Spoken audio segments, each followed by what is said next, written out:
Sebab Ustaz, masa atuk saya sakit, saya selalu jaga dia, saya belai dia, bawa dia pergi hospital. Habis anak-anak dia mana? Anak-anak semua duduk jauh-jauh. Ataupun anak-anak dia pun kadang tak bantu.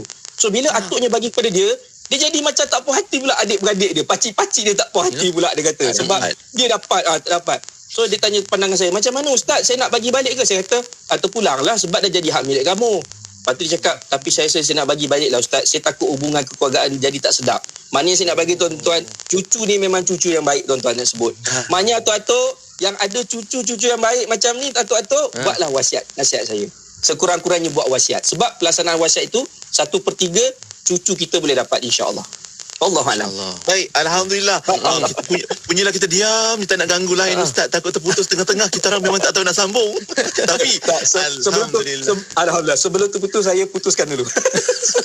Alhamdulillah, walaupun syukur. Hari ni Ustaz dah kongsikan kaedah tadi, ada wasiat, ada hibah yang boleh kita laksanakan untuk pastikan waris-waris cucu-cucu kita lah boleh juga mewarisi dalam mungkin dalam berbagai keterbatasan yang Ustaz dah sebutkan tadi. Boleh dengar dan tonton balik video ni di Facebook IKIM FM untuk anda pelajari berkaitan dengan waris cucu. Untuk hari ni, terima kasih banyak-banyak Ustaz Saleh untuk perkongsian kita. Terima kasih Ustaz. Sama-sama. Nanti kita sambung dan jumpa lagi insya-Allah Ustaz. Kalau anda yang ada soalan tu boleh ke laman Baitul Mal Maiz untuk sebarang persoalan dan pertanyaan lah insya-Allah. Ya betul. Baik Ustaz, terima kasih Ustaz. Assalamualaikum Ustaz. Jumpa lagi. Assalamualaikum. Alhamdulillah. Bye-bye. Alhamdulillah.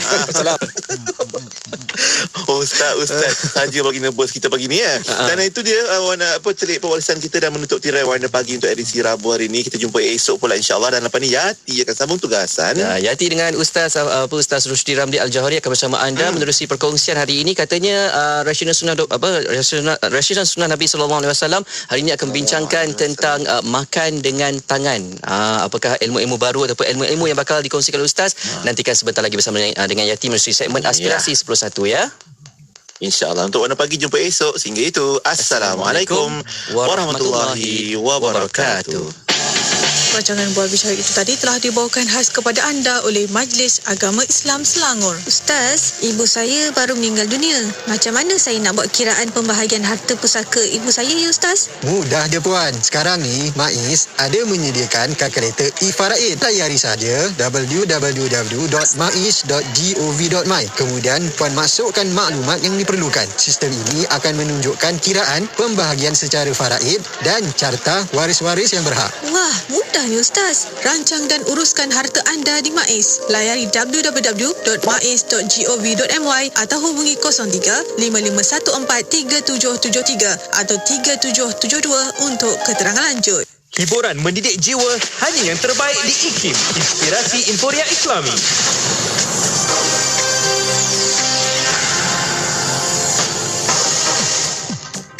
Bismillahirrahmanirrahim. Assalamualaikum warahmatullahi wabarakatuh dan salam sejahtera. Bersama saya Ahmad Nazri Muhammad Yusof dalam berita IKIM.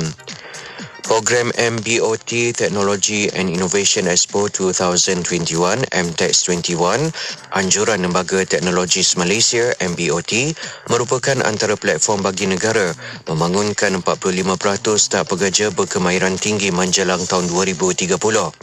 Menteri Sains, Teknologi dan Inovasi Datuk Seri Dr. Adham Baba berkata, program berkonsepkan pertandingan melibatkan pelajar tahun akhir buat julung kalinya itu mampu menyuntik semangat pelajar institusi pengajian tinggi IPT untuk menghasilkan produk berasaskan teknologi dan inovasi.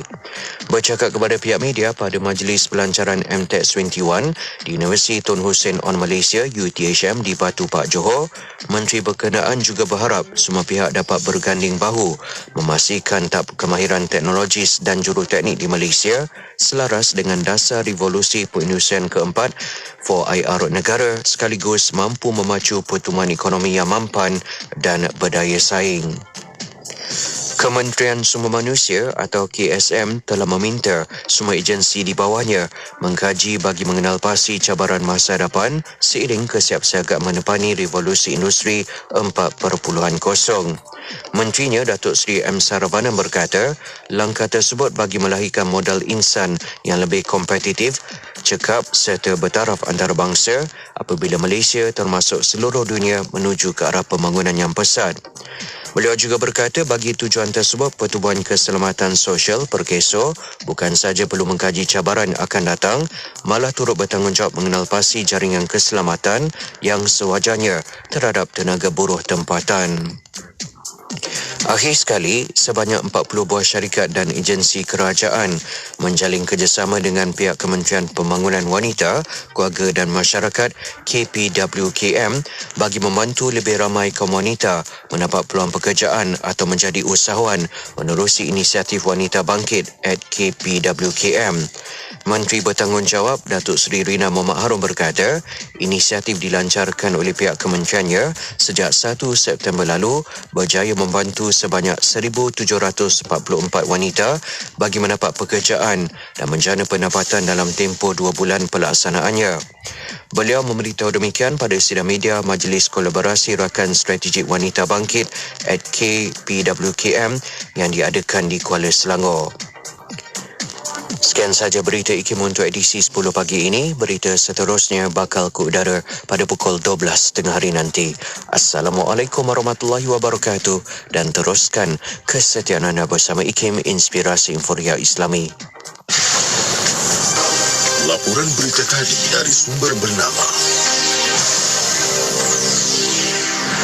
Kapsul Masa. Pada tanggal 26 Jun 2001, Simposium Al-Barakah ke-20 mengenai ekonomi Islam yang berlangsung di Sheraton Imperial Hotel Kuala Lumpur telah dirasmikan oleh Perdana Menteri Yang Amat Berhormat Datuk Seri Dr. Mahathir bin Mohamad. Simposium ini bertujuan untuk menghimpunkan para sarjana, pegawai bank dan pakar syariah bagi membincangkan pelaksanaan perbankan moden, fatwa dan cadangan ke arah peningkatan urusan dan penyelesaian kepada permasalahan perbankan Islam.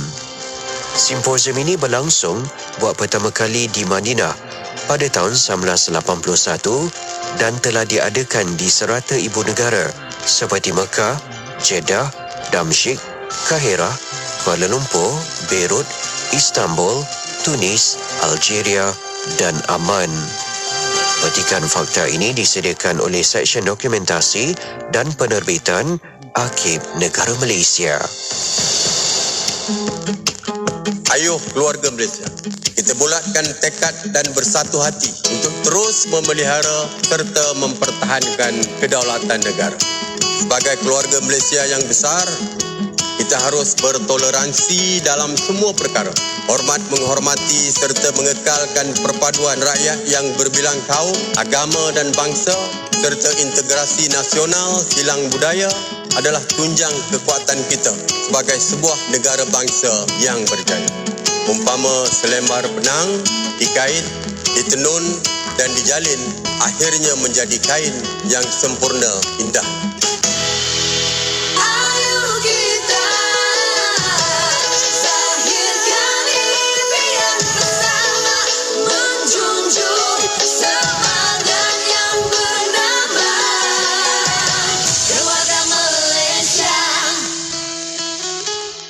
Bismillahirrahmanirrahim.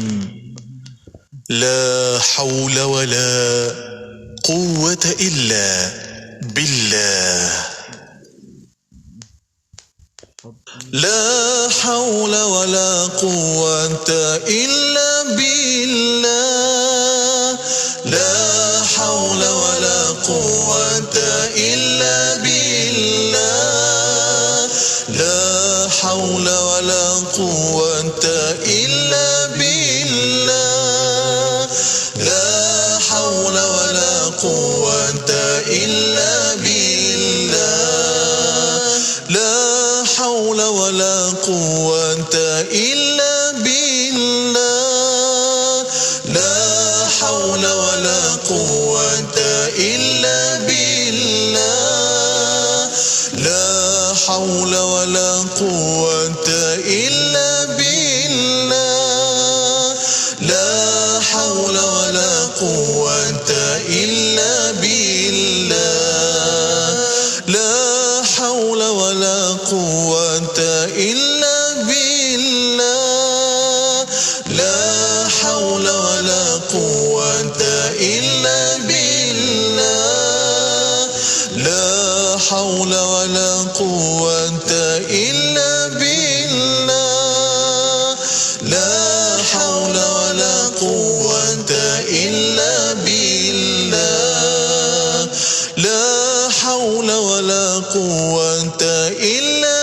billah, la hawla wa la quwwata illa billah, la hawla wa la quwwata illa billah, la hawla wa la quwwata illa billah.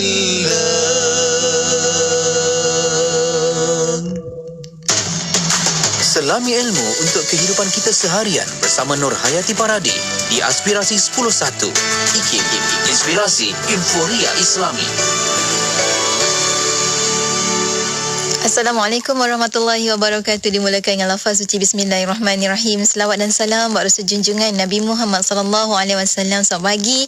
Salam aspirasi untuk semua sahabat pendengar Radio Institut Kefahaman Islam Malaysia. Alhamdulillah waktu ini saya Nur Hayati Paradi kembali bersiaran untuk bersama dengan sahabat pendengar menerusi perkongsian aspirasi edisi Rabu yang positif untuk sama-sama kita menempuh hari kita dengan penuh rasa syukur satu perkara dan kemudiannya sentiasa bersangka baik pada Allah Subhanahu wa taala. InsyaAllah. Apa pun nak ucapkan terima kasih untuk rakan-rakan Warna Pagi sebentar tadi. Jadi, terima kasih pada Hazwan Syah dan juga Sufian Amrin untuk perkongsian Warna Pagi 4 jam bersama dengan anda. Alhamdulillah. Dan untuk bersama dengan Yati, kejap lagi kita bakal mulakan perkongsian aspirasi edisi Rabu. Tak lain tak bukan, kita bakal bersama dengan Ustaz Rushdie Ramli Al-Jauhari menerusi rancangan Rahmatan lil Alamin. Perkongsian kita pada hari ini, Ustaz Rushdie akan bawakan tajuk berkenaan dengan makan dengan tangan. Kan agak-agak kenapa sebenarnya kita sangat-sangat digalakkan makan guna tangan. Jadi insya-Allah kita akan kongsikan bersama dengan anda.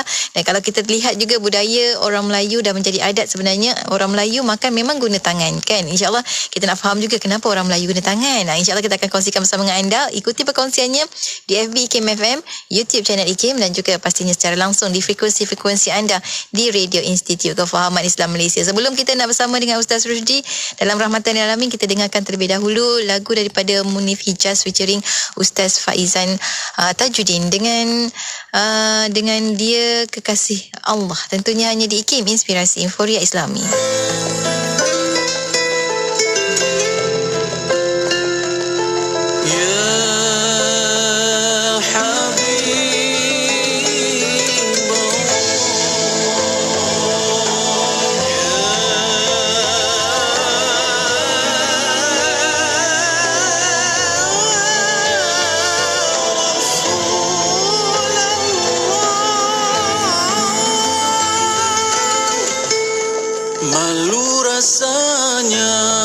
Mengatakan cinta kepada dia, kekasih Allah, kerana dia insan mulia, sedangkan diriku insan biasa.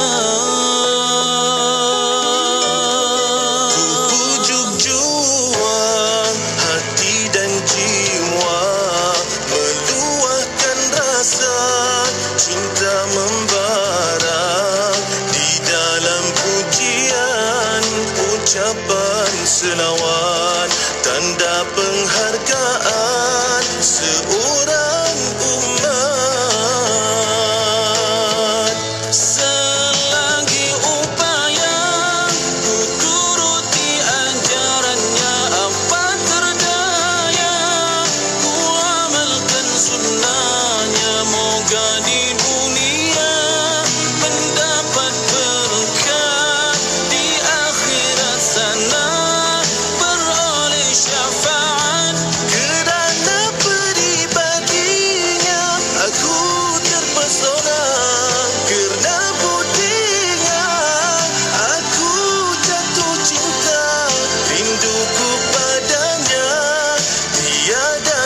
kata, nantikanlah daku di taman syurga.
Semarak Cinta Rasul di IKIM Inspirasi Inforia Islami. Alhamdulillah kita kembali bersiaran waktu ini bersama dengan sahabat pendengar menerusi rancangan Rahmatan Lil Alamin. Alhamdulillah perkongsian kita pada minggu ini tak lain tak bukan, kita bersama dengan tetamu kita dah pun bersedia di hujung talian. Kita ada Ustaz Rushdie Ramli Al-Jauhari. Assalamualaikum Ustaz. Waalaikumsalam warahmatullahi wabarakatuh. Masya-Allah. Baik-baik alhamdulillah. Harap-harap doa Ustaz pun sihat juga insya-Allah dan amin insya-Allah. Belakang tu berlatar belakangkan gambar Masjidil Haram, masya-Allah, semakin rindu sahabat-sahabat kita untuk ke sana insya-Allah. Satu hari nanti mudah-mudahan semua sampai. Dan hari ini Ustaz akan bawakan kepada kita tajuk berkenaan dengan makan dengan tangan. Siapa yang tak biasa makan dengan tangan? Nak tahu juga kan? Mungkinlah ada yang biasa makan tak guna tangan, tapi insya-Allah hari ini kita nak belajar macam Ustaz selalu kata, nak adjust bagi betul. Sebab apa? Sebab masyarakat kita sebenarnya dah terbiasa makan guna tangan sampaikan kita teralpa bahawa makan guna tangan itu adalah sunnah baginda Nabi SAW. Ustaz, mungkin awalan ini kita berikan terlebih dahulu mukadimah untuk tajuk kita. Silakan Ustaz. A'udzubillahi minasyaitonirrajim. Bismillahirrahmanirrahim. Assalamualaikum warahmatullahi wabarakatuh. Innal hamdalillah nahmaduhu wa nasta'inu nastahdihi wa nastaghfiruh wa na'udzu billahi min shururi anfusina wa min sayyiati a'malina may yahdihillahu fala mudilla lahu wa may yudlil falan tajida lahu waliyan mursyida. Qala rabbi shrah li sadri wa yassir li amri wahlul 'uqdatam min lisani yafqahu qawli. Fa amma ba'd. Allahumma salli ala sayyidina Muhammad wa ala ali sayyidina Muhammad. Yati dan sidang pendengar dan penonton yang dirahmati oleh Allah Subhanahu wa taala sekalian, pertama dan selama-lamanya marilah sama-sama kita merafakkan setinggi kesyukuran kepada Allah Subhanahu wa taala kerana Allah izinkan kita bertemu pada pagi ini. Mudah-mudahan pertemuan kita ni insya-Allah akan menatijakan sesuatu yang terbaik dalam kehidupan kita, dan insya-Allah kita duduk dalam majlis ilmu ini mudah-mudahan dikira sebagai ibadah yang akan memberatkan neraca timbangan kita, dan seterusnya kita layak untuk beroleh syafaat Nabi sallallahu alaihi wasallam dan juga syurga Allah Subhanahu wa taala. Insya-Allah amin ya rabbal alamin. Terus terang saya katakan Yati dan sedang pendengar yang dirahmati oleh Allah SWT sekalian, saya teruja bila nak tunggu hari Rabu ni, saya teruja. Ada sahabat kita, dia kata Alhamdulillah jumpa lagi hari Rabu. Awal-awal dah komen Alhamdulillah jumpa lagi hari Rabu kan. Saya pun sebenarnya secara peribadi saya teruja nak jumpa hari Rabu sebab nak berjumpa dengan semua, nak berkongsi, nak berbincang tentang amalan baginda SAW. Mudah-mudahan dengan amalan baginda yang kita bakal bincang, kita dengar ni mampu memberikan kesuburan rasa cinta kita kepada baginda SAW, insya-Allah. Amin rabbal alamin. Okey, pada pertemuan kita lepas kita bincang tentang safrah sufra. Safrah sufra rupanya dalam masyarakat Melayu kita insya-Allah terkenal dengan sunnah. Terkenal dengan sunnah. Tetapi mungkin kita lupa bahawa dia adalah sunnah. Dan ada satu lagi makanan yang diperkenalkan baru-baru je kita jumpa ialah shell out. Shell out sebenarnya ialah cengkerangnya tak ada, dibuang cengkerang, tapi cengkerang tetap ada. Cuma istilah kepada shell out itu adalah makan tanpa berpinggan, tanpa berdulang, tapi hanya diletakkan di atas plastik. Dan itu juga adalah safra, itu adalah sufrah. Itu juga adalah sufrah. Okey. Banyak rasional kita bincang tentang safra dan sufrah. Kita tak sangka bahawa adat Melayu yang makan menggunakan kain ataupun menggunakan Allah SWT plastik dan seumpamanya itu adalah sunnah. Dan banyak rasional yang kita bincang pada pertemuan kita lepas, dari sudut rasional akhlaknya, dari sudut sainsnya. Kita tak akan makan bersandar, keburukan makan bersandar, kemudian kita dapat memberi ruang kepada ramai orang untuk makan bersama-sama, mempertautkan silaturahim dan seumpamanya. Banyak insya-Allah. Hari ini kita nak bicara tentang makan dengan tangan. Makan dengan tangan ataupun makan menggunakan tangan. Kita rasa mungkin masyarakat kita ataupun masya-Allah itu memang budaya kita, makan dengan tangan. Rupa-rupanya tak. Itu adalah sunnah yang ditinggalkan oleh baginda SAW kepada kita. Nanti kita bincang tentang apa rasional dari sudut sainsnya, apa rasional dari sudut akhlaknya, makan menggunakan tangan. Kalau kita lihat Yati dan sedang pendengar oleh Allah Subhanahu Wa Taala sekalian, yang makan menggunakan tangan ni adalah pertama kelompok masyarakat Melayu. Kelompok masyarakat Melayu termasuklah Jawanya, Banjarnya, Bugisnya, Boyannya, seumpamalah. Dia makan menggunakan tangan, dan nampak tak popular makan menggunakan tangan ni adalah di sekitar Nusantara yang kemudian India, Pakistan. Sebab kita tahu bahawa pendakwah daripada Yaman yang berdakwah menyebarkan agama Islam, mereka Allah SWT sampai ke India, Pakistan terlebih dahulu sebelum sampai ke Tanah Melayu. Sebab itu nanti kita akan bicara kain pelikat, kain sarung, kain pelikat adalah izar Nabi SAW ataupun kain sarung Nabi SAW kan? Sebab masyarakat Yaman adalah masyarakat yang kuat mengamalkan sunnah dan ramai di kalangan ahli bait ataupun keturunan Nabi SAW di Yaman. Kita tahu sejarahnya macam mana boleh ramai di Yaman sebab Sayyidina Hasan kan. Okey. Ketika itu bila pendakwah daripada Yaman ini dia menyebarkan. Sebab itu saya berbual dengan Profesor Dr. Tatiana Denisnova kan. Ada lagi rancangan nanti tak ada ya. Okey, insya-Allah. Okey, alhamdulillah. Dia sebut bahawa kita selama ni tahu dalam sejarah yang mengembangkan Islam ke tanah Melayu adalah pedagang. Dia kata tak. Dia kata pedagang dia tak ada akhirat minded ustaz. Dia ada business minded. Dia tak ada akhirat minded, dia ada business minded dia kata. Memang yang datang ke tanah Melayu ni adalah pendakwah semata-mata tetapi untuk meneruskan kehidupan dia atau untuk membiayai sara hidupnya. Mereka berniaga kecil-kecilan. Sebab itulah timbul kata yang menyebarkan Islam di tanah Melayu adalah pedagang. Sebenarnya bukan pedagang, memang pendakwah. Memang tujuan utamanya adalah berdakwah sambil-sambil untuk menyara hidupnya mereka berniaga. Itu yang terbitnya perkataan kata pedagang daripada Yaman yang mengislamkan tanah Melayu. Hakikatnya tidak. Hakikatnya adalah pendakwah. Okey. Kalau kita lihat kain pelikat satu nanti kita akan bicara kain pelikat daripada sunnah jadi adat juga. Dan hari ini kita lihat masyarakat India, Pakistan dan Bangladesh utamanya, mereka juga makan dengan tangan. Tetapi bangsa-bangsa lain, contohnya bangsa di sebelah barat, mereka dah popular dengan sudu dan garpu. Sudu dan garpu kan. Nanti kita akan bicara nanti. Pada tangan kita ni ada sudu dan garpu. Dan ada chopstick. Sudu, garpu dan chopstick. Dia fleksibel kan. Dia boleh laras automatik. Nak jadi sudu, rapatkan jadi sudu. Ni kan? Nak jadi garpu, renggangkan. Jadi garpu. Nak jadi chopstick. Ambil 3 jari. Jadi chopstick. Nabi ambil buah dan makan roti dengan 3 jari kan. Jadi chopstick. Okay, semua ada. Sudu ada. Nak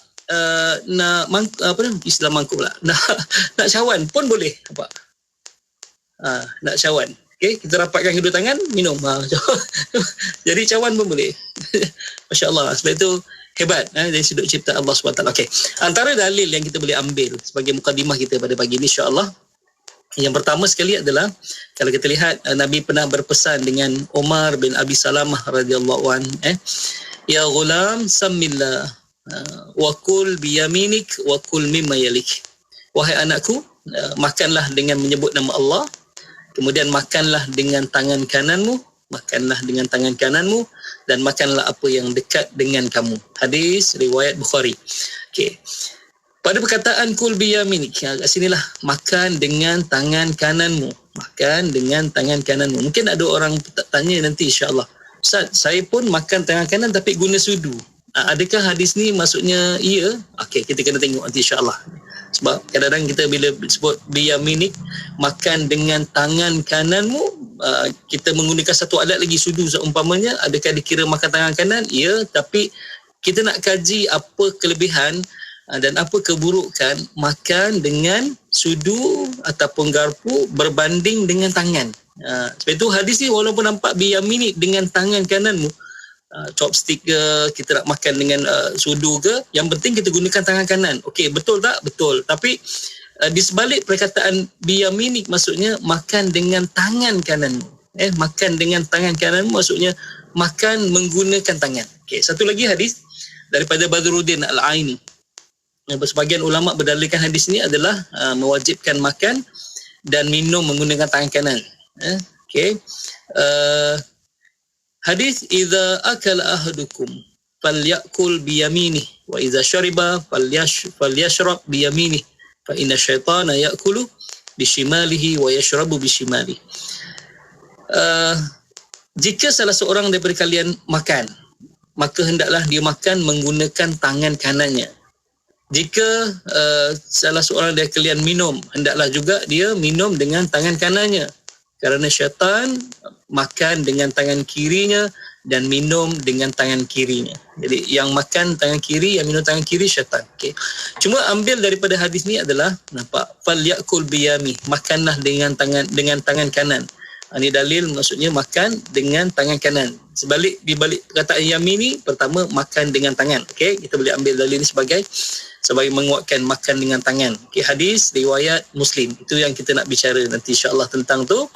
Cuma saya rasa itu mukadimah kita untuk pagi ni dulu. Nanti insya-Allah kita kalau renung tu tanya okey, budaya di Jepun walaupun mereka makan nasi tapi mereka menggunakan chopstick Allah SWT di China mereka makan nasi tapi mereka menggunakan chopstick. Okay.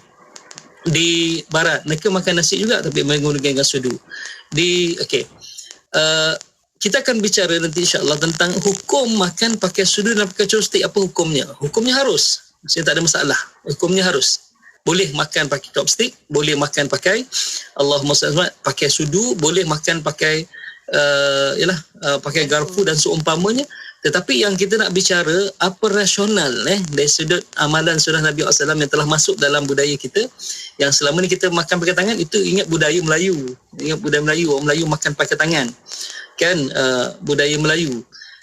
Tak, rupanya dia adalah budaya ataupun dia adalah sunnah yang telah ditinggalkan oleh Nabi SAW. Orang Arab sendiri pun makan sekarang ni tak guna tangan dah. Hati kalau kebanyakan bangsa-bangsa Arab. Saya makan Allahumma salli alaihi wasallam sama sahabat-sahabat saya di Mesir dulu. Orang Mesir dia kekok gunakan tangan. Ya. Dia boleh gunakan tangan bila makan macam dia koyakkan daging, makan macam tu boleh lah. Tapi kalau ambil sudu ke, ambil apa ke, guna tangan dia kekok untuk masukkan dalam mulut tu. Jadi dia banyak jatuh ke bawah daripada masuk dalam mulut tu. Jadi dia agak kekok sikit. Jadi masyarakat Arab juga dah meninggalkan yang budaya makan pakai tangan tu. Kebanyakan mereka semua, terutama negara-negara yang dah moden sekarang ni, negara-negara yang telah dijajah oleh Perancis, oleh British dan umpamanya, kita pun dari sudut pemakaian kita pun dah bertukar dah mengikut budaya mereka. Termasuklah bab makan. Sebab itu nanti kita bicara, masya-Allah, nampak kita ni bila makan dengan sudu, nampak kita akan gunakan tu antara rasional kita bincang. Okey, kita akan gunakan tangan kiri. Bila kita makan dengan sudu ataupun garpu, kita akan makan dengan tangan kiri. Maksudnya untuk disuap ustaz. Suap tu untuk disuap. Ya, untuk disuap masuk dalam mulut tu tangan kiri. Kan? Tak ada orang ambil macam kita gantikan ni sudu ni garpu. Okey gini. Okey. Satu bentuk mangkuk, satu jarang sikit jarinya kan. Okey. Yang ni kita cedok kita ambil nasi, yang ni kita nak ambil sayur. Adakah kita pakai tangan kiri untuk ambil? Tak kan? Kita akan gunakan tangan kanan juga kan? Okey. Itu rasionalis tu. Maksudnya kenapa guna tangan? Sebab kita akan kurangkan fungsi tangan kiri ni untuk menyentuh makanan. Dari sudut sains kenapa? Kita boleh fikir dah. Bila masuk dalam tandas, kita istinja guna tangan kanan ke tangan kiri? Tangan kiri.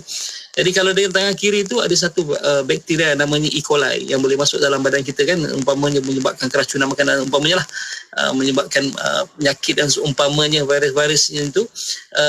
Sebab itu tangan kiri ni letak tepi waktu makan. Jangan gunakan tangan kiri untuk ni. Allah SWT, jangan gunakan tangan kiri untuk makan sebab tangan kiri telah tercemar walaupun dah basuh dengan sabun. Kita tak pasti kebersihannya.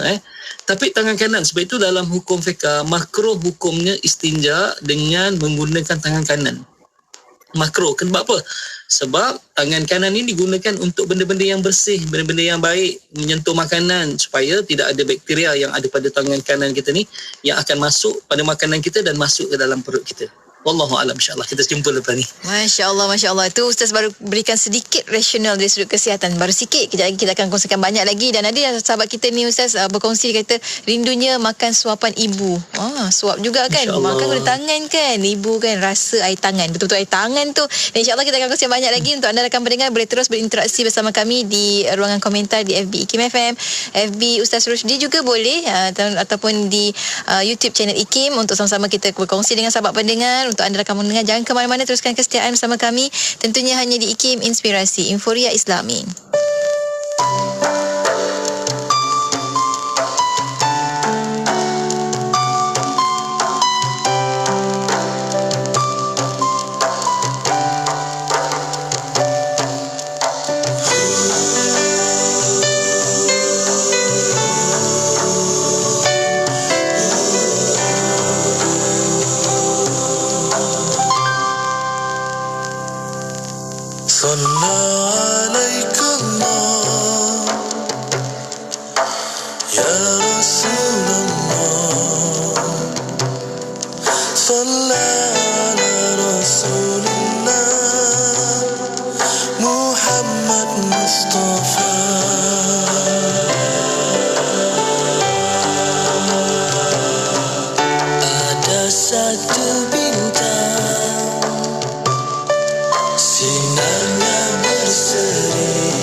Selawat dan salam buat Rasul junjungan Nabi Muhammad sallallahu alaihi wasallam. Alhamdulillah kita kembali bersiaran bersama dengan sahabat pendengar menerusi rancangan Rahmatan lil Alamin bersama dengan Ustaz Rusdi Ramli Al-Jauhari.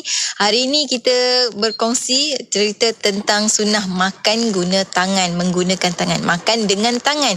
Alhamdulillah ramai Ustaz sahabat-sahabat kita berkongsi pengalaman-pengalaman mereka. Contohnya macam Zaitun Hassan, dia kata Assalamualaikum Ustaz, kata dulu saya makan tangan kiri, mak ketuk tangan sampai boleh makan tangan kanan. Tapi Ustaz kata sahabat kita ni cekap bekerja dengan tangan kiri. Masya-Allah, itu hikmah. Kan maksudnya kedua-dua tangannya boleh digunakan sebaik mungkin, dan yang paling penting adil dengan tangan tersebut. Yang kanan guna tangan kanan, yang kiri guna tangan kiri. Masya-Allah Ustaz, kita sambung lagi untuk rasional kita Ustaz, silakan. Okey, bismillahirrahmanirrahim. Allahumma salli ala sayyidina Muhammad wa ala ali sayyidina Muhammad. Saya nak respon sikit erti daripada sahabat pendengar kita Syarif Dul. Ini bukan gangster kampung dusun lah Syarif Dul daripada Negeri Sembilan, dia sebut kan tentang apa hukum makan dengan tangan kiri. Okey, saya nak Allahumma salli ada dua pendapat. Yang pertama, makan dengan tangan kanan hukumnya sunnah, makruh dengan tangan kiri, tanpa keperluan. Jumhur ulama Hanafi, Maliki dan Syafi'i dan Hambali berpandangan bahawa hukum makan dengan tangan kanan adalah sunnah dan dianjurkan, dan makruh hukumnya makan dan minum dengan tangan kiri. Itu yang pertama. kebanyakan ulama Syafi'iyah berpendapat bahawa hukum makan dengan tangan kanan adalah sunnah. Dan inilah pendapat Al-Ghazali dan Imam An-Nawawi. Okey. Pendapat yang kedua kata haram. Ini agak tegas sikitlah, haram. Satu kaul daripada Imam Syafi'i bila menegaskan bahawa hukum makan dengan tangan kanan adalah wajib. Bermaksud kalau makan dengan tangan kiri hukumnya haram. Adalah wajib, lawannya haram. Pendapat Ibn Taymiyah pula disebut bahawa ini juga ada pendapat Ibn Taymiyah dan disebut tentang itu satu maksudnya Allah SWT makan dengan tangan kiri, ada dalil, ada kaul daripada Imam Syafi'i yang mengatakan haram. Jadi yang besarnya adalah jumhur ulama kata hukumnya makruh kalau tidak ada keperluan. Kalau ada keperluan tak jatuhlah hukum makruh dan haram tadi itulah. Contohnya tangan kirinya cedera, tangan kanannya cedera, ataupun lahirnya tak ada tangan kanan, ataupun dah tak boleh nak elak dah macam tadi itulah kan. Ada sahabat saya seorang, Sufian pun sama juga, dia tak boleh juga. Memang kalau dia pakai tangan kanan menggigil. Tak sempat memang sampai mulut. Tak sempat sampai mulut. Itu tanpa keperluan hukumnya makruh, tak sampai hukum haram, cuma ada pendapat tentang haram. InsyaAllah. Okey. Itu yang saya boleh kongsikan. Okey. Saya nak bincang tentang rasional sains dulu supaya kita rasa insya-Allah wow, rasanya hadis Nabi SAW boleh dirujuk, boleh dikaji tentang sains sebelum kita masuk tentang akhlak ataupun tentang apa yang diperkatakan oleh agama kita. Itu okey. Pertama sekali adalah rupanya tangan ni adalah sensor semula jadi. Dipanggil sensor semula jadi ataupun alat pengesan semula jadi. Okey. Bila kita makan dengan menggunakan sudu ataupun garpu dan umpamanya, makanan terus masuk ke dalam mulut tanpa kita dapat merasakan suhu makanan tersebut. Itu keburukan dia kan. Kita makan sudu terus masuk, itu yang orang kata macam mana nak sebut pisang goreng panas, macam ni, pisang goreng panas. Pisang goreng panas, pisang goreng panas. Sebab macam nak sebut pisang goreng panas, dia maksudnya kalau kita makan makanan tu panas, mulut kita pisang goreng panas. Okey. Jadi kalau kita makan dengan sudu, kita tidak dapat merasakan suhu makanan tersebut. Itu pertama, sensor semula jadi. Bila kita sentuh makanan dengan tangan kita, automatik kita tahu bahawa makanan tu panas. Sabar dulu. Jangan terus makan sebab akan memudaratkan kita. Okey, jari akan merasakan suhu makanan dan secara efektif mencegah kita, daripada membakar lidah kita kerana kepanasan. Okey, kalau kita kerap makan panas, sel lidah kita pun boleh mati kan. Kita bicara yang lepas tentang minum air panas. Apa keburukan minum air yang terlalu panas. Dia boleh matikan sel lidah kita. Kemudian boleh merepukkan gigi. Dan umpamanya. Okey, jadi itu yang pertama. Yang kedua, sensor juga adalah hujung saraf pada jari kita ni, dia akan mengirim signal ataupun isyarat ke otak tentang kondisi makanan yang kita makan. Setiap ujung jari ni dia ada sensor. Jadi bila kita sentuh makanan tu, saraf tu akan hantar ke otak. Okey. Ni apa ni yang dimakan ni? Sebab itu kita boleh ambil makanan, ambil barang yang di dalam poket kita tanpa kita melihat objek tu kan. Sebab hujung-hujung jari kita ni yang boleh menyentuh. Ini bulat duduk shilling ni. Okey, ini ada panjang-panjang, ini kunci kereta. Okey, kita boleh ambil. Boleh sebab di hujung jari kita ni ada sensor yang semula jadi, bukan semula jadilah, cipta Allah SWT. Cipta Allah SWT, rupanya jari ni fungsinya adalah untuk Allah SWT, untuk dia merasakan suhu makanan, yang pertama. Yang kedua, hujung saraf jari kita ni memberi isyarat kepada otak tentang kondisi makanan yang kita ambil. Kondisi makanan yang kita ambil. Okey, itu yang kedua. Hal ini, sambungan pada ni, hal ini dapat memicu ataupun kita panggil merembeskan pelepasan enzim pencernaan dan zat-zat yang tepat untuk membantu kita mengambil makanan ataupun mencernakan makanan dengan lebih baik. Jadi belum masuk mulut, tangan ni dah pegang tu, dia tahu ayam, ayam protein. Otak. Jadi akan keluarkan rembes enzim yang untuk ayam apa dia punya enzim dia, masya-Allah kan, hanya sentuh dengan jari je. Tapi kalau kita ambil dengan sudu, otak tak dapat hantar isyarat bahawa kita ambil makanan apa, bagaimana nak merembeskan, bagaimana nak memicu pelepasan enzim pencernaan dan zat-zat yang tepat untuk membantu menghadam makanan. Masya-Allah. Tu kan? Oh, hebat. Saya itu happy dan sidang pendengar yang mati oleh Allah SWT sekalian. Saya ni bila buat kajian ni saya teruja bila nak air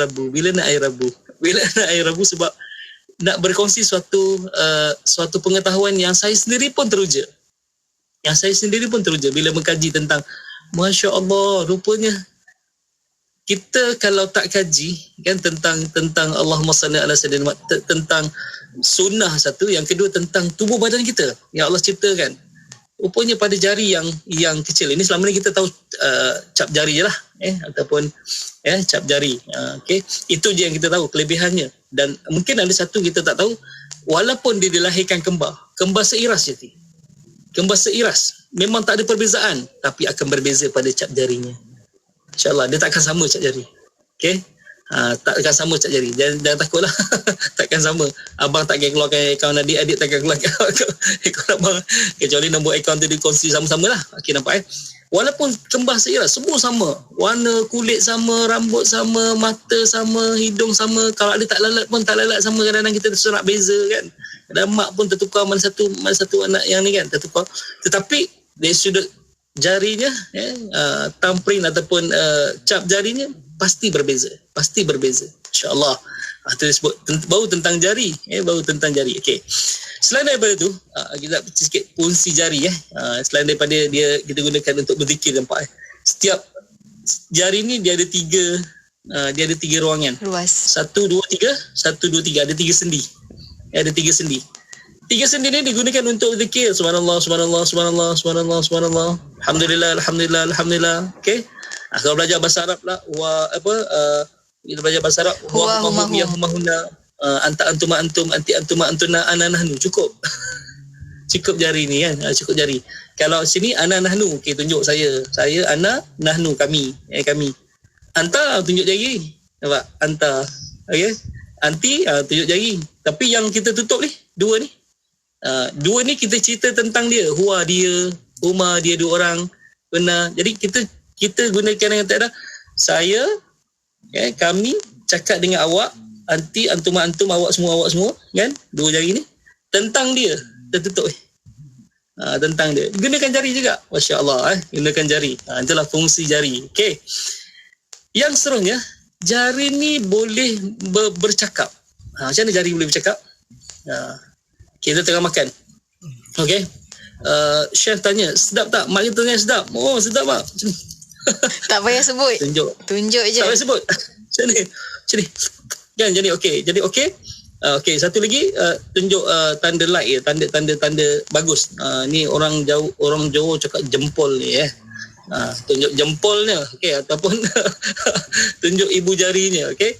Ni bagus. Tapi sebab itu tangan boleh berbicara.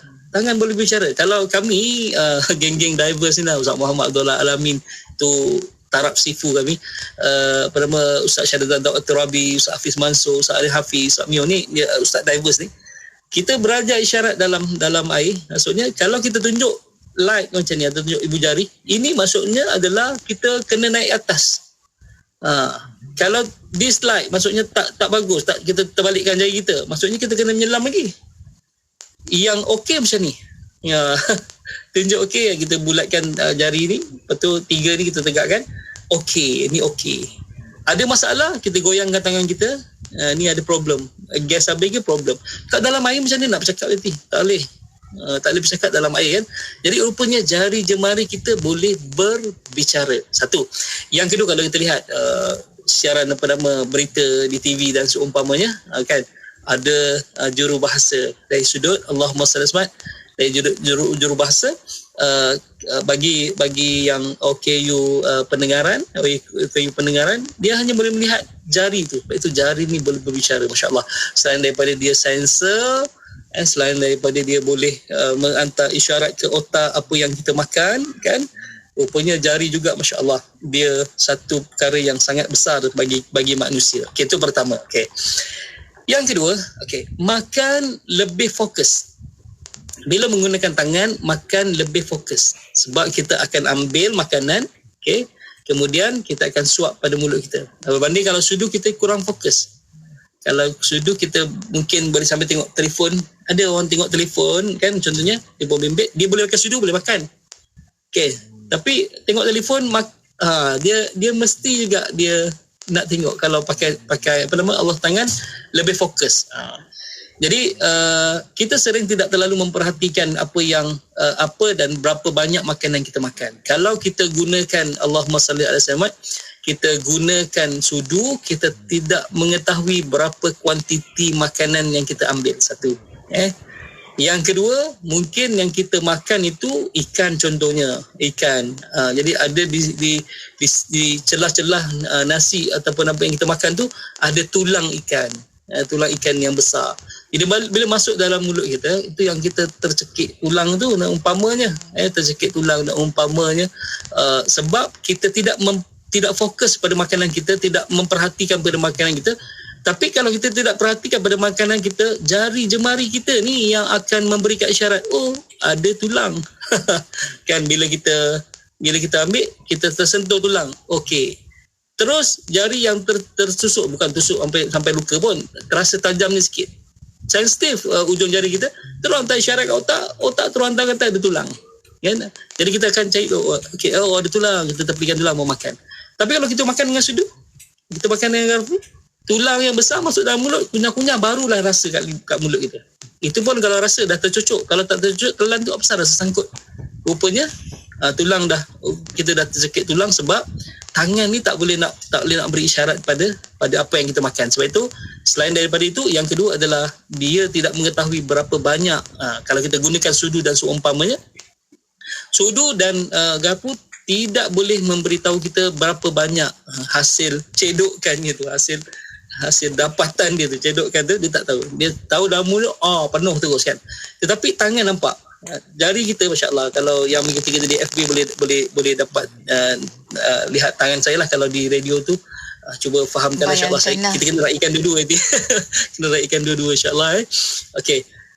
Perasan tak kita kalau kita mengambil makanan yang banyak dengan Allah SWT, dengan tangan kita, ada satu yang alat ni,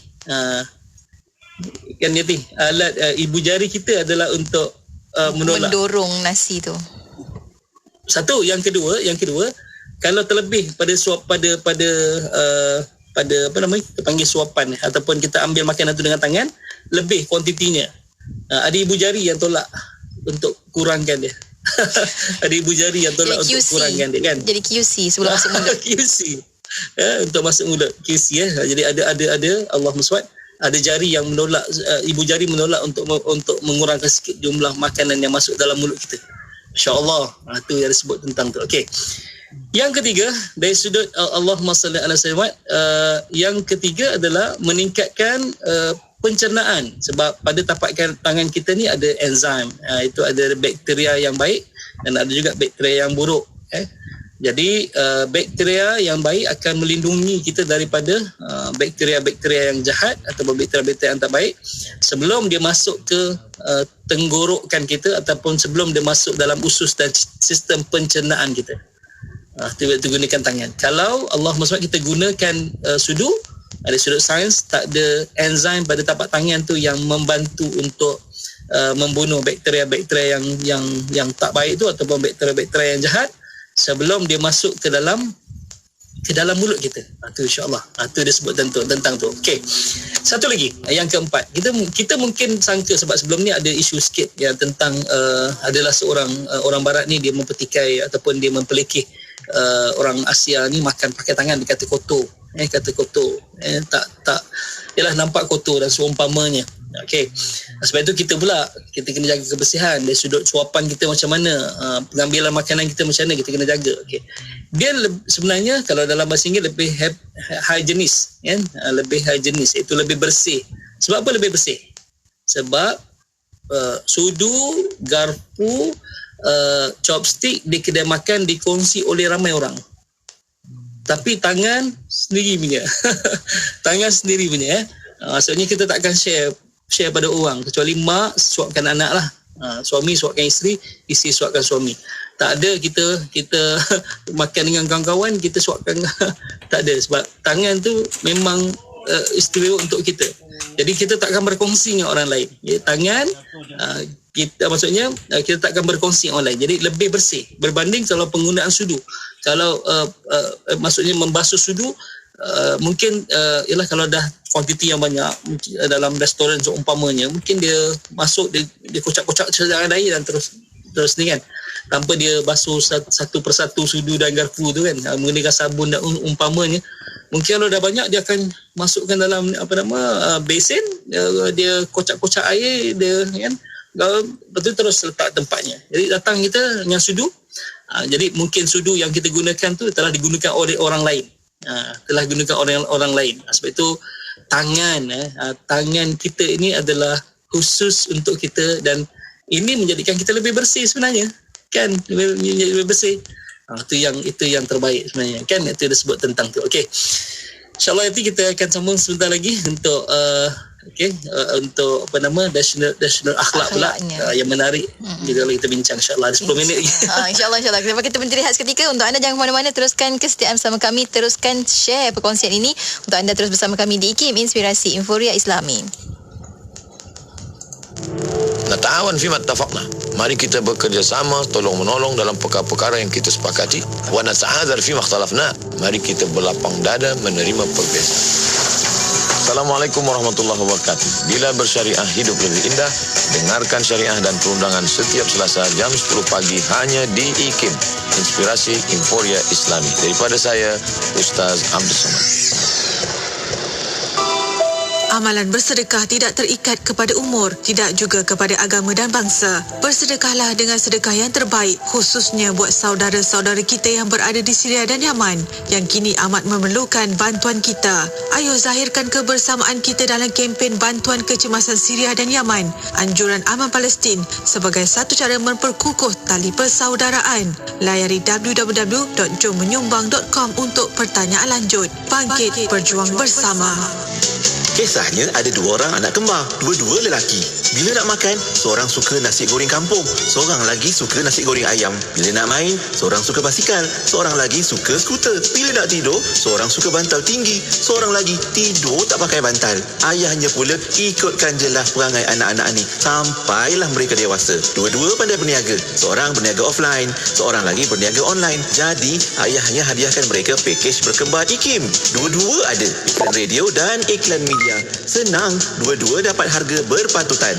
Jom kembangkan lagi perniagaan anda dengan memasarkan produk dan perkhidmatan anda di platform media sosial dan radio IKIM dengan harga berbaloi. Info lanjut hubungi 017-345-2564 atau 012-686-9236. Tarikh tutup permohonan iklan adalah pada setiap 16 hari bulan pada setiap bulan. IKIM kembali bersama anda dalam Karnival Buku Ilmiah 4.0 Ajuran MAPIM bermula 15 Oktober sehingga 15 November 2021 secara dalam talian. Membawakan buku-buku terhebat IKIM dengan diskaun bermula 20% hingga 60% serta percuma CD terbitan Radio IKIM untuk setiap pembelian buku IKIM. Layari sekarang www.ikimniaga.my atau di Shopee dan Lazada IKIM Niaga. Cari IKIM Jarak Niaga. Hubungi 011-576-9540. Kunjungi segera sementara promosi masih ada. IKIM 20 tahun Inspirasi Inforia Islami. Alhamdulillah kembali kita bersiaran waktu ini bersama menerusi perkongsian Rahmatan Lil Alamin bersama dengan Ustaz Rushdie Ramli Al-Jawhari. Masya Allah, Alhamdulillah. Terima kasih banyak Ustaz, banyak sangat buat kajian untuk kami. Sama-sama kita nak melahirkan, nak menyemarakkan lagi rasa sukanya nak mengamalkan sunnah. Menggunakan tangan makan pun dah ikut sunnah dah sebenarnya. Masya Allah. Di sebalik itu tadi Ustaz dah kongsikan rasional dari sudut kesihatannya. Kejap lagi Ustaz dah kongsikan lagi berkenaan dengan rasional di sebalik akhlak. Mungkin Ustaz kita kongsikan sambung lagi, silakan. Bismillahirrahmanirrahim. Allahumma salli ala sayyidina Muhammad wa ala ali sayyidina Muhammad. Okey. Tadi kita bicara, Yati, tadi tertinggal satu persatu. Kalau kita makan ayam contohnya, untuk mengelakkan ayam tu hidup kembali, guna tangan. Kau tak kita share dengan orang sebelah. Lompat pergi pinggan orang sebelah. Jadi InsyaAllah. Okey, sebab ada Hajah Hafizah saya sebut tadi, atau Hajah Sarbiah. Dia kata dia makan chopstick pun makan chopstick pula makan chicken chop ataupun stick dia gunakan tangan. Okey, alhamdulillah. Cuma kita kadang-kadang kita alamak di kedai kita rasa macam orang mana ada orang makan chicken chop dengan stick guna tangan, tak ada kan. Guna sudu dan pisau kan, guna sudu pisau. Okey, nampak kita akan potong dengan tangan kanan guna pisau. Okey, secara tak langsungnya tangan kiri yang garpu tadi yang dia akan menikam daging ataupun cucuk pada daging, dan kita akan automatik suap dengan tangan kiri. Berbanding kalau kita potong, nampak dia masya-Allah, tangan kita ni sudu boleh, garpu boleh, chopstick boleh, pisau boleh rupanya. Pisau boleh rupanya. Kita koyak-koyakkan pisau dan makan dengan tangan kanan. Kita tak akan koyak-koyakkan dan makan tangan kiri. Nampak itu kelebihannya insya-Allah. Jadi untuk mengelakkan ayam hidup kembali, makanlah pakai tangan itu. Okey, tentang itu insya-Allah. Okey, antara rasional akhlak tadi, okey, apa yang kita dituntut daripada makan, apa kebaikan yang kita akan dapat daripada makan yang menggunakan tangan ni. Okey, yang pertama sekali adalah kalau kita lihat arahan Allah Subhanahu Wa Taala, falyanzuril insanu ila ta'amihi, maka hendaklah manusia itu melihat kepada makanan dia. Okey, kalau kita rujuk, kalau lihat ini dalam bahasa Arab digunakan perkataan ra'a. Okey, bila guna perkataan nazara, dia bukan sekadar lihat tapi dia kena kaji. Okey, dia kena kaji. Kaji bukan sekadar kaji tapi kena mengamati, kena memikirkan secara mendalam dan seumpamanya. Sebab itu nazara juga adalah termasuk kita membelik makanan ataupun melihat dan menyentuh makanan. Nazara juga termasuklah menyentuh makanan. Jadi arahan Allah SWT untuk kita lihat pada makanan kita ambil beras kita kan, kalau kita pakai sudu mungkin kita tak dapat bentuk sebenarnya kan, bentuk sebenarnya buah. Okay, kita ambil buah, kita pusing tengok makanan ni. Ya Allah, cantiknya cipta Allah pada buah apple ni. Ada yang merah, ada yang hijau kan. Kemudian kita gigit tengok dia punya biji dalamnya. Kalau menggunakan sudu ataupun kita mungkin tak akan dapat lihat satu persatu.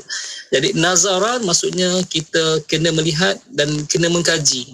Mengkaji memerlukan kepada penelitian yang mendalam. Sebab itu yang pertama, makan dengan tangan ini kita dapat meneliti, kita dapat mengkaji, kita dapat merenung sedalam-dalamnya tentang makanan yang kita ambil. Makanan yang kita ambil. Itu yang pertama dari sudut rasional akhlak. Yang kedua, nikmat jari dan tangan. Nikmat jari dan tangan. Kita lihat ada yang panjang, ada yang pendek, ada yang gemuk, ada yang kurus kan jari kita ni, ada yang kecil kan. Rupanya jari ni masya-Allah dia memiliki fungsi yang tak terkira banyaknya. Tak terkira banyaknya. Untuk meletakkan sesuatu, untuk menggenggam, untuk pukul orang jangan untuk memukul, pukul nyamuk boleh, pukul lalat boleh. Okey, kalau dia mengganggu. Kemudian untuk membuat kerja menulis menggunakan komputer, seorang pakar bedah pun dia akan menggunakan jari jemarinya untuk menyentuh sesuatu, lebih teliti berbanding menggunakan peralatan yang dikawal oleh robot. Umpamanya doktor pakar bedah pun dia akan menggunakan tangannya untuk memegang sesuatu,